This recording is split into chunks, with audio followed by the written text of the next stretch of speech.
दिल्ली गया हुआ था तो एक व्यक्ति मिला कि हमारे कोई जान पहचान के भक्त हैं। वो 29 साल का लड़का अपने बच्चे के साथ वृंदावन सब जगह घूम घूर के आया, घर के अंदर घुसा और घर के अंदर घुसते ही मैसिव हार्ट अटैक, 1.5 मिनट के अंदर शरीर छोड़ दिया। कितने साल का बच्चा प्रभु जी? 29 साल का। आज खुद पढ़कर तो कोई व्यक्ति पहली क्लास भी पास नहीं कर सकता, आप ग्रेजुएट, पोस्ट ग्रेजुएट और डॉक्टरेट तो छोड़िए, पहली क्लास भी पास नहीं कर सकता। और जब तक कि ज्ञान को एक किस हिसाब से दिया जाता है, जब ज्ञान को एक कहते हैं हम लोग सिस्टमेटिक को हिंदी में क्या कहेंगे? क्रमबद्ध।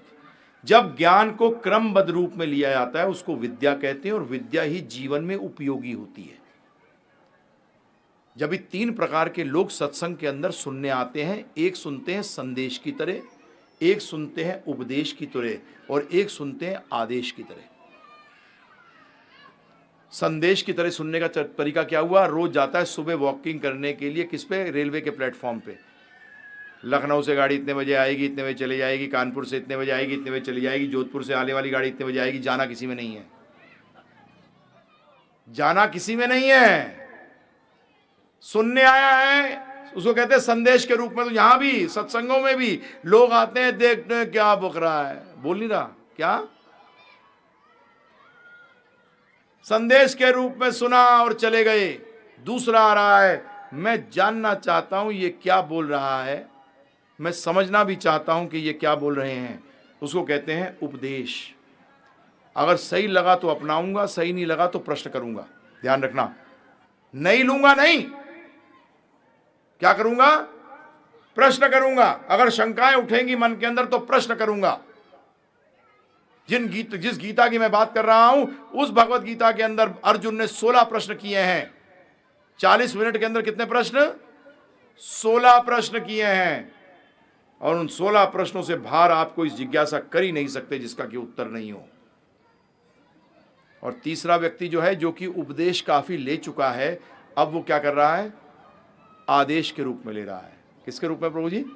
आदेश के। वो बहुत कम होते हैं, कोई प्रॉब्लम नहीं, परंतु हमारे को पहुंचना कहां तक है? आदेश के लेवल तक, कि भगवान जो कहेंगे वो करूंगा। उपदेश के लेवल पे प्रभु जी आप शिष्य हो, और शिष्य को प्रश्न करने का पूरा अधिकार है, क्योंकि शिष्य का कोई और काम है ही नहीं। मंत्र जपना सिर्फ शिष्य का काम नहीं है, सॉरी। शिष्य का मतलब है जो कि ज्ञान को हासिल करता है, और गुरु का मतलब यह है जो भारी है किससे? ज्ञान से, जो कि अपने शिष्य की शंकाओं का समाधान कर सके, वो ही गुरु है। ये हम लोग समझते दीक्षा दे दी, मंत्र ले लिया कभी बात करूंगा अभी इस पे।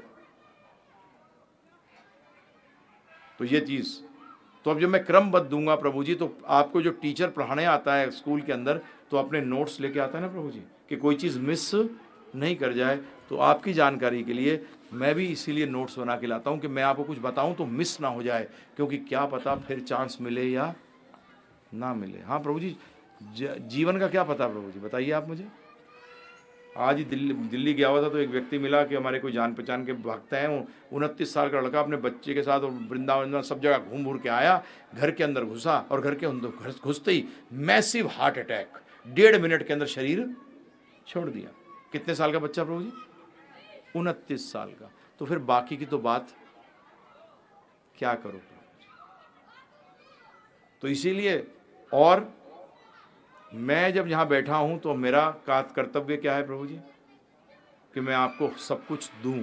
मैं आपको क्या दूं? सब कुछ दूं। और कलयुग में साफ कहा गया है, कलयुग के अंदर भागवत साफ कहता है कि हमारी मेमोरी, हमारी जो स्मरण शक्ति है वो कम होगी। जब भी व्यास देव जी ने भी, वेद व्यास जी ने सारे वैदिक ज्ञान को क्या कर दिया? लिपिबद्ध। लिपिबद्ध क्यों किया प्रभु जी? पहले लिपिबद्ध नहीं था, पहले लोगों की स्मरण शक्ति इतनी थी कि एक बार सुन लिया कभी भूलते नहीं थे। हम 50 बार सुनकर भी उसको भूल जाते हैं, इसीलिए लिपिबद्ध किया था।